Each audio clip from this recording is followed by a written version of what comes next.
Welcome, friends, to another Melted Wax podcast episode. And I have an old friend who has come back from hiatus of not that long, but in the hobby world, 2 weeks could be like 4 years. So many things happen in our hobby space. But I've got Brent Ware from Deep Value Investor, and hopefully we'll talk about some of your new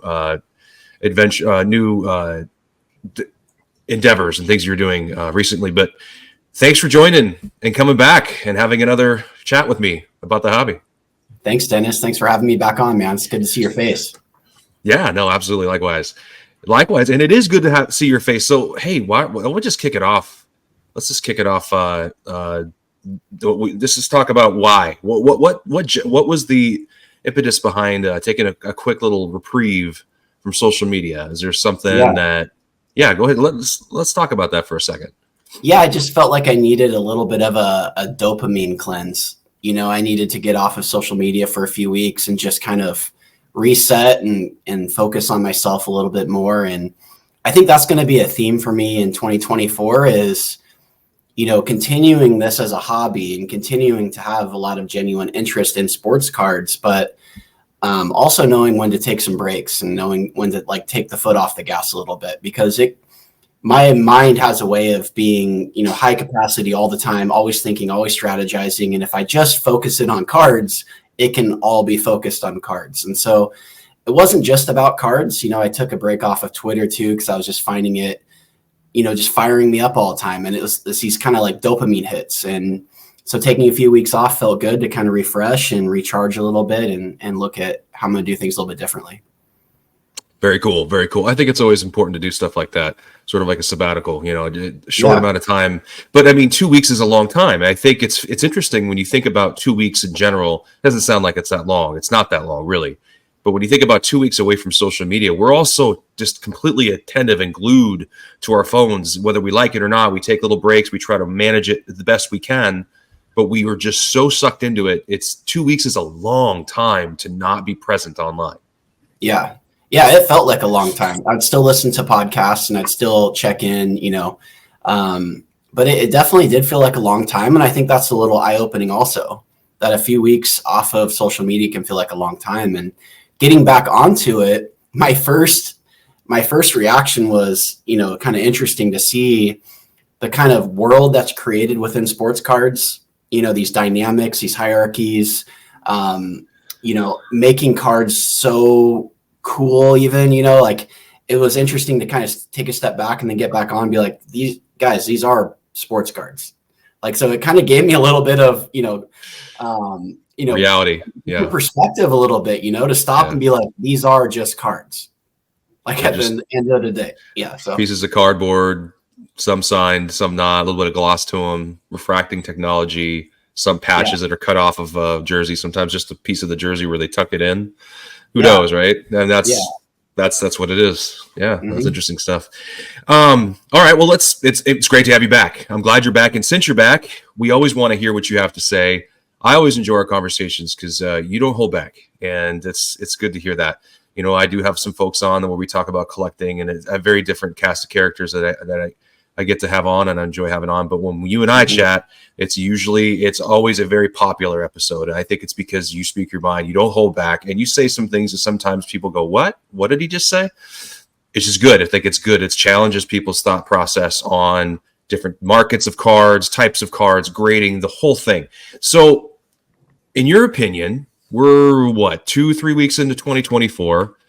I mean, not much has happened. Some Tom Brady cards are selling with photoshopped images of Tom Brady for lots of money. What does the hobby look like in 2024, in your opinion? Yeah, I think it's a continuation of what we saw second half of 2023. What I feel from other people that I talk to, other collectors that have been heavily involved in collecting the last few years, is a little bit of like what I just said, taking the foot off the gas a little bit, like looking at other aspects of their life that they could be improving on. I talked to somebody that was messaging me, and I'm not going to name names, of course, but he was discussing taking a loan out from his girlfriend to pay off credit cards while he had a stack of sports cards, that were worth all this money. And so I had to spend some time with him and talk to him about those cards need to go first, before you start taking loans from girlfriends to pay off debt that you bought the cards with. So I think there's a lot of people are kind of feeling a little bit of a reality check, like what other areas of my life are suffering because I've been focused too much on spending every dime I have in sports cards.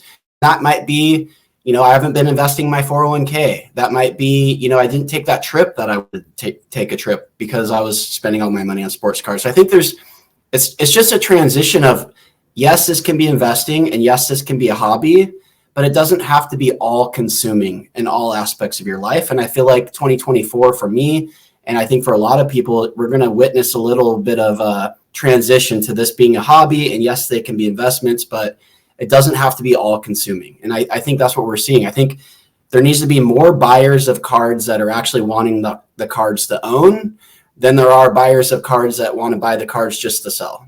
And I think that's what we'll see a continuation of. That's a really good point. I think, being mindful of your financial stability and situation, especially if you have family, young family. Of course, as a banker, I'm always going to tell you, pay yourself first. Make sure you're maxing out all the different retirement opportunities. They say between 15 and 20% of your annual income is what you should be. That's pre-tax, is what you should be putting away. So that kind of stuff needs to be happening before you venture into purchasing cards and stuff like that. And when you talk about purchasing cards, we're talking about making significant purchases, and that significant purchase amount could be different for everybody. So that just, you have to gauge that properly for you in your life. So no, that's a great point, Brent. I think that I've talked about that too. And I've actually had some conversations with some notable people. Again, won't use names for the sources because they didn't want to be shared, but they said there's a lot of folks that leveraged to the hilt to buy cards. A lot of people have sneaky ways that it plays out. There's like sneaky ways, right? So maintaining and carrying debt while you have sports cards that have value. Like I said, not taking that trip, not investing in your 401k. Like there's sneaky ways that people can, hide the debt of sports cards. I also think 2024 will be a continuation of the Pareto distribution, like we talked about in the past, where, most cards are on their ways to the dollar bin box. And that's just the reality of most sports cards. I was just looking at a card today. Someone was asking me, it was a Michael Harris first Bowman auto. And he has a red. And, I was looking at a recent orange sale and it was like $2,500. That was a $10,000 or $15,000 card not long ago. And what's scary is now it's $2,500, and I see no reason why it won't be $100 in 5 or 10 years. Like that's just the reality of most cards, right? So I think we'll see a continuation of that. We'll see a continuation of people recognizing most cards, as far as an investment, are not collectible for that. So that, I think we'll see a continuation of that for 2024.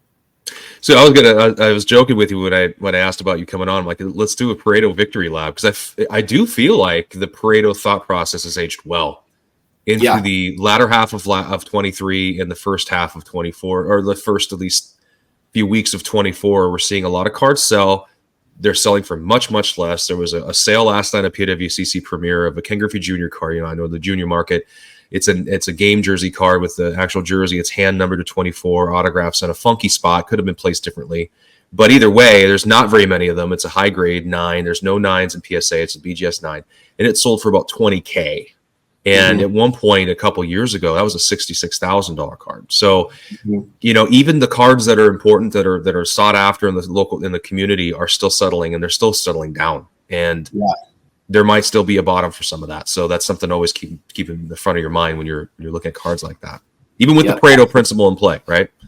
Right. Yeah, because you have to ask yourself. So Ken Griffey Jr. is, of course, in the Pareto principle. But then you have to ask yourself, that specific card, is that card important and significant to Ken Griffey Jr.? And so that's always a question.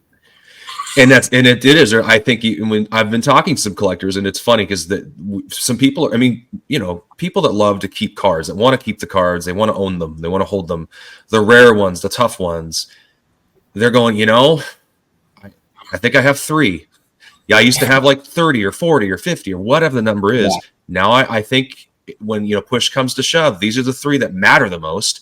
These are the 3 I don't think I can replace anytime I want. And not only just anytime I want, but I may never be able to. I sold a card earlier, and I was questioning. I didn't think it was that big of a deal until I sold it and realized, wow, I'll never get that back. There's 2 of them. I won't get it back, because there's a very high likelihood I won't get it back. Not waiting a couple years, but maybe never. So those are the type of cards you probably go, I'm going to really try to I'm going to work to hang on to these. But that's like 0.002%. Yeah. And speaking of King Griffey, I think what's been interesting is there's been so much talk around, more rare and more special, more scarce cards. But if you notice, his 89 Upper Deck PSA 10 is held strong. Right. There's a lot of cards where I almost feel like the pendulum has swung so far away from, there's too high of a pop, nobody wants this card. I'm seeing cards like that, like say an 81 Montana and a PSA 9. There's 2,000 or 3,000 of those, but I'm seeing them they're not going down anymore. So I'm seeing, big air pockets and where all those cards, where everyone was consolidating into, those special rare cards, where maybe that $20,000 Griffey should never have been 60,000. But now I'm seeing, the PSA 10 89 Upper Deck holding at 1,800 to 2,000, and it's not going down anymore. So I find that pretty interesting too in the market.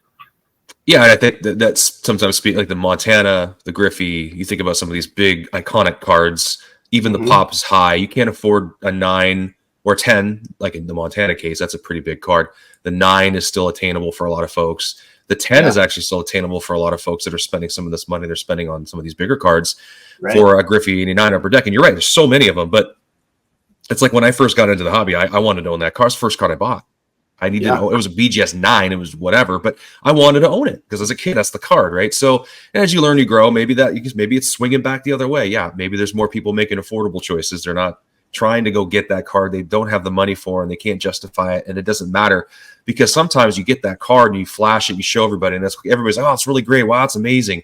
Then some people go, I don't know how the heck you can afford that, and you start going, well, how was I even able to afford that card? So that's and it's like the shine wears off. You're like, well, now you're just sitting with this card. It's really cool, but what else could you do with that money, right? So yeah, all those conversations, I think collectors and investors or whatever, everybody's having them. And it just had me thinking, if that card didn't go down in 2023, well, when's it going to go down? The investor in me is like, should I go buy 20 of these 89 PSA 10s? Because if they didn't go down in 2023, when are they going to go down? It goes against everything that we all talk about, like pop's high, it's a commodity card, but yet in like thinking of other areas of investment, if you got something that doesn't go down in a significant down market, that just stands out to me. So, it's a little off topic, but I thought it was interesting to point out. No, and that's exactly why we like talking about these things, is because sometimes they tangent. And that's a really interesting point. So that's the instant takeaway I have already from this episode, is that some of these cards that can survive a down market in a high rate environment like 2023, we're still looking at it in 2024, but I think there's some optimism that the Fed's not going to keep jacking the rate. There's going to be some cuts coming, but ultimately, I think, what does that mean for the market, in your opinion? If you see this happen in 2023, if you're looking at 2024 from the market perspective, what does that tell you? The 89 Griffey holding the price? For just any cards, not just 89 Griffey, though. Cards like that?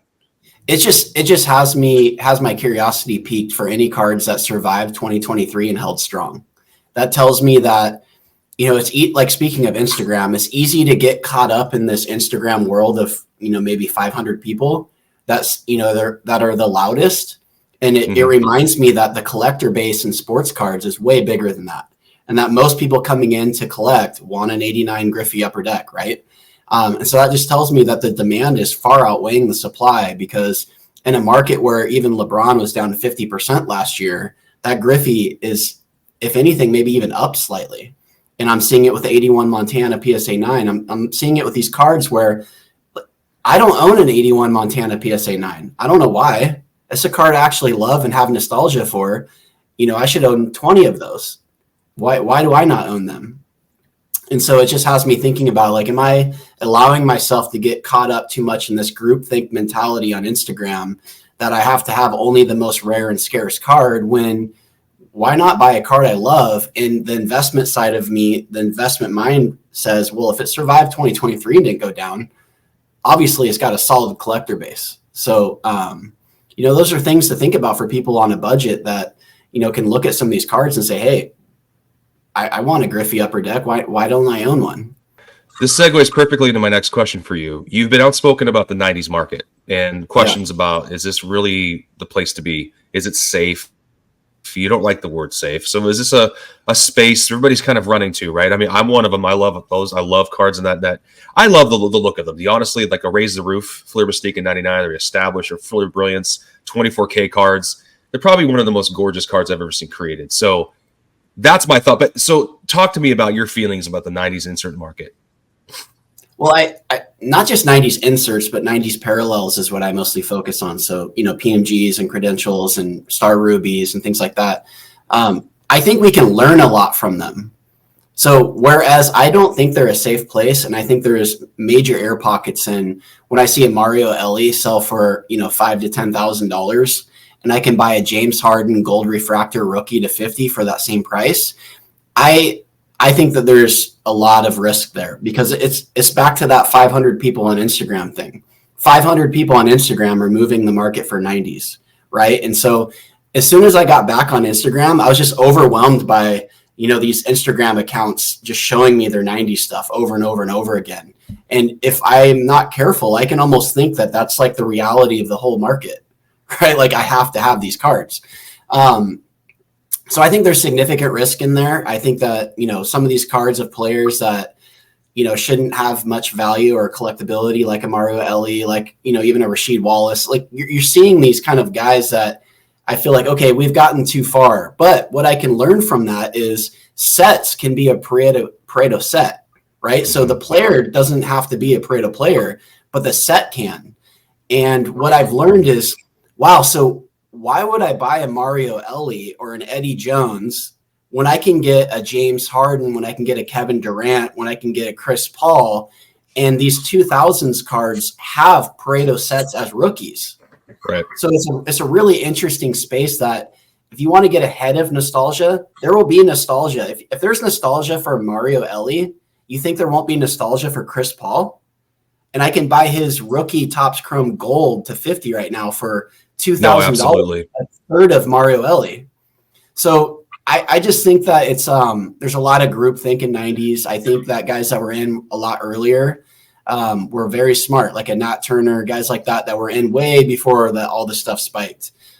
So I think there's an opportunity to learn from the 90s, learn from what's boomed in the 90s, and then, move forward from that. Right. Well, that makes sense. Another question that was on my mind. Speaking of like the things you're learning, mm-hmm. What are you collecting right now? Like, are you looking at those 2000 sets, those potential Pareto sets or important sets? Are there players you're targeting? We talked about your Blazer appreciation from your youth and how Clyde Drexler and the Duckworth and all those players that mean something to you. Are you still trying to acquire cards like that mean something to you that may not have the highest monetary value? Or are you targeting sets in the 2000s? What are you collecting and who are you collecting right now? I've been finding myself targeting sets in the 2000s, especially rookie patch autos, gold refractor rookies, kind of going back to my true roots of being an 80s kid. And I just love rookies. And what I really like about these cards is, for example, I'll show you this Kevin Durant rookie patch auto to 99, right? So this card peaked at $140,000, right? And wow. Kevin Durant is going to go down as one of the top players of all time. We're not talking about Mario Ellie here or, we're talking about one of the all-time greats, and I can buy his rookie card and a rookie patch auto with a beautiful auto on it, for down 80, 90%. Another example I'll show you would be, like cards like these where it's, the rookie gold refractors of Dwayne Wade and James Harden. So again, we're talking about all-time greats, and it's a Pareto set for those players, and those players are all-time greats. So these aren't, two-time all-stars. These are, if you look at James Harden, you can, laugh all you want about he's not collectible. He was runner-up for MVP, then MVP, and then runner-up for MVP. So we're talking one of the all-time greats. And these cards are down 80, 90% because they're not in that nostalgia curve yet. So I'm trying to kind of think about cards that people don't have nostalgia for, but I believe we'll have nostalgia for in the future, and the Pareto sets. Both those sets are anchored by incredible, like the 09 Topps Chrome is the final year of Topps Chrome, and it's anchored by Steph Curry. I believe the gold refractors in that set are going to be significant. The 03 Topps Chrome Gold is obviously anchored by LeBron James. So not only are they great players and great sets, they're anchored by incredible players. And I think that's what it requires to be lasting, like a 90s Jordan PMG. You know, like those PMG sets were initially anchored by Jordan. That's what brought all the attention to them. Yeah, that's an interesting point. The curve, the nostalgia curve. Yeah. You know, I understand you make great points about being anchored by certain players, great players, but the nostalgia curve hasn't caught up to some of those players yet. Some of them are obviously still playing, but we've already seen that happen with the 80s kids, our generation, the players. That's happened. Now that's kind of come. It's gone like this and gone down, reset a bit. Now that next wave will be those players when those people start running into more disposable income or able to, get back into the hobby. Maybe they stay in the hobby, but they're not collecting as much. They're sort of hibernating, so to speak. That could be the next big, push is in that nostalgia curve. That nostalgia curve to me is really fascinating thought.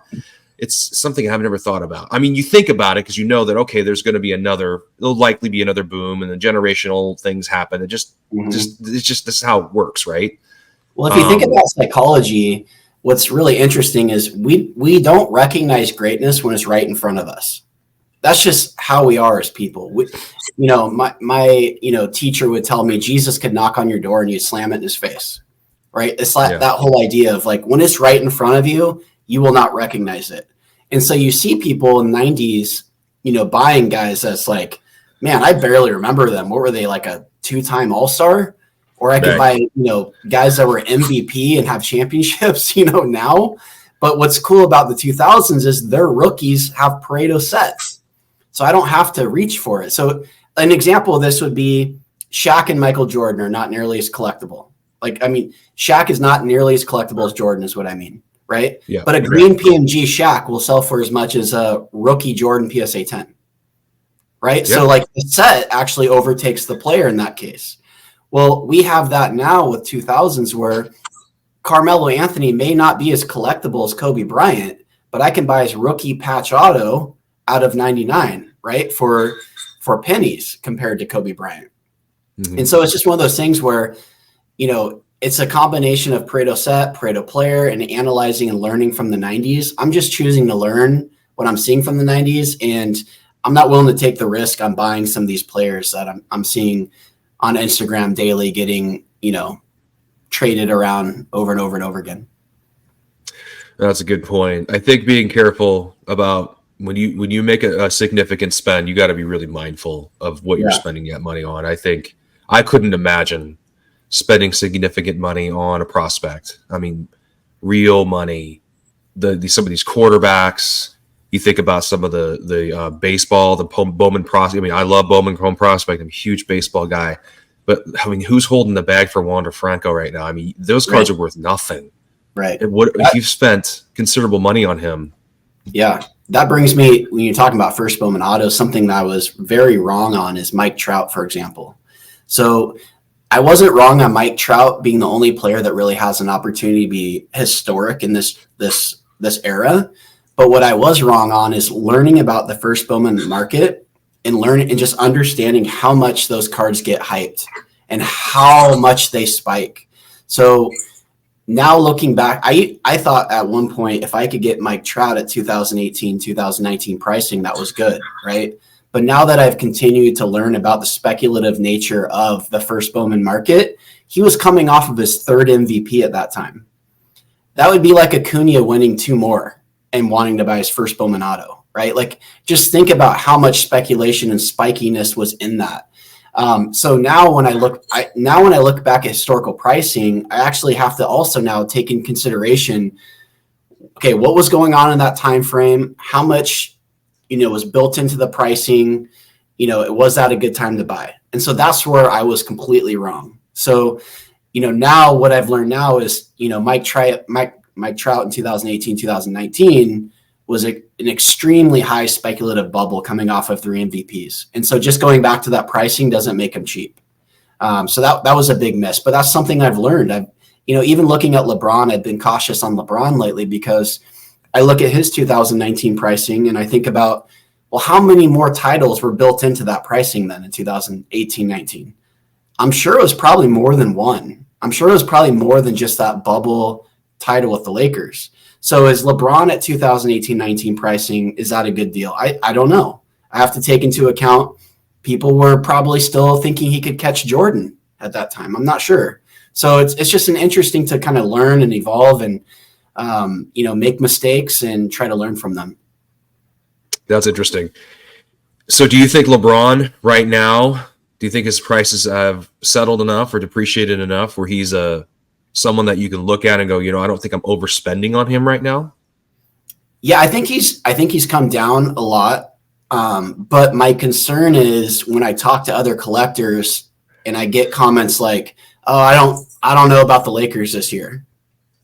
I'm like, the Lakers this year? I'm not buying LeBron cards because of the Lakers this year. And it reminds me of Brady a little bit. Like we've seen Brady cards come down after he's retired. And it's almost like this speculative bubble kind of has to deflate slowly. Like the gamblers and the speculators and the non-fans have to kind of come out of that market. And so what worries me is LeBron going to have his Jordan on the Wizards moment, where eventually people have to give up on him winning more titles. And eventually people have to say, okay, I'm buying his cards, not because I think he's going to win another title. And where are the prices then? So that's my hesitation with investing significantly in LeBron is as long as he's playing and not winning titles, his cards will probably go down. That's just the way this market is. You have to get everybody to finally give up on him. Like I'm saying with, I'm sure if the card market were like how it is today, when Jordan was on the Wizards, you would have seen that. You'd have seen the complete giving up on Jordan. He would not have been cool to collect anymore. And that's when you'd want to buy him. Very, very cool. So anything on your mind as we get close to wrapping things up here? We're trying to do quick hitters, 30 minutes. I know people like to have a little bit more time back. Anything on your mind, anything that you are thinking? I think it was a long time ago. We talked about this whole Pareto thing, and now it's become part of the hobby vernacular. Do you have another Pareto type, epiphany that you're thinking that applies to the hobby that you can share with us today? I think we talked about it, the nostalgia curve. So when greatness is right in front of you, recognize it and understand that it's right in front of you. Like take Chris Paul, for example. Like 10, 20 years from now, there's a reason why they called him point god, right? So just remember, get ahead of the nostalgia curve. Get ahead of it. And look for those Pareto sets, the rookie card sets. Gold's always great, right? Golds are important. And when it comes to parallels, I do want to ask you that question. Now that I just brought that up, do you feel like gold prism, gold refractors, I mean, let's take it away from the important sets too. Do you think in general, over time, those are going to be cards that'll carry more demand? No, I would actually be concerned about non-rookie, 4th, 5th, 6th, 7th, 10th year gold refractors and their pricing. I'm sticking to my roots, and that's a rookie. So I love when a guy has a rookie gold refractor, right? Or a rookie patch auto. I would be concerned. Like I see that there's a 2012 gold prism LeBron James up at auction right now, and it's already into the 120, 150,000 range. I would rather have his rookie Topps Chrome Gold to 50 because it's the rookie year, right? And there's 50. LeBron has 11 years of prism golds. So to me, I would be a little cautious when it comes to buying a guy's 10th year gold prism and paying 100 or 200K for it when you could get his rookie Topps Chrome Gold to 50. Yeah, there's 50, but there's also 10 years of gold prisms. So I would be a little cautious when it comes to non-rookie year, when you're getting many years down the road in these guys' careers. You see it on Instagram again. It's that 500 people on Instagram, group mentality where everybody's making all these gold runs. I would be a little concerned because at some point people are going to be done making these gold runs, and then who's the incremental buyer after that? No, very good point. Very good point, but you do have to remember 2012 Prism's probably that's a pretty big set. I would argue that's a Pareto type set. There's less of them of those golds, so there's some of that demand and drive that's there to make that more special. But you make a good point. Rookie card gold, even if there's more of them, even if it is still 2003 tops, is still a pretty big deal. That's a big set. So just are interesting conversations, interesting thoughts. Brent, thanks for taking some time and doing a quick little 30-minute video with Melted Wax Podcast, and join the Sports Card Dad Network once again. And, we're happy to have you back, man. It's good to know you're still here, still in the hobby, still very, very opinionated and convicted on the things that you believe and see.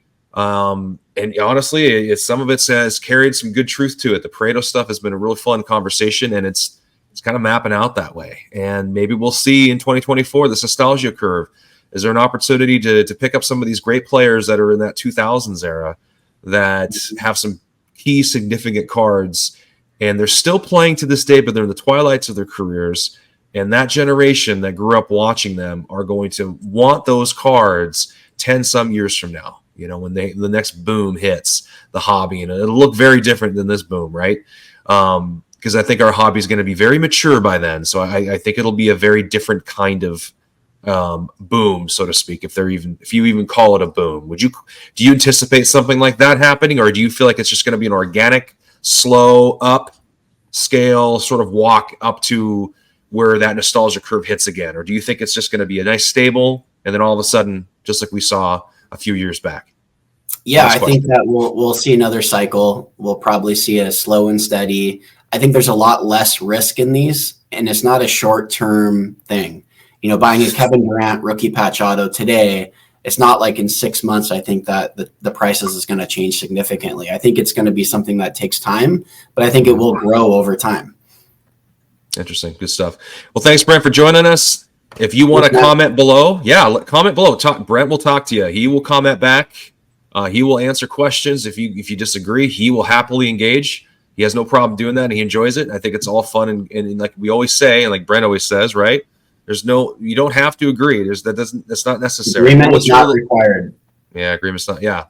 Let's have a conversation. Let's talk about it. Thanks for joining us. Thanks for watching. Enjoy your weekend. Click, subscribe, like, all the stuff. You can follow Brent at Deep Value Investor. Is there a one after it? Is it still the one? Just at Deep Value Investor on Instagram. You can find him on Twitter under the same handle. Thank you, folks, for joining us. Have a great day.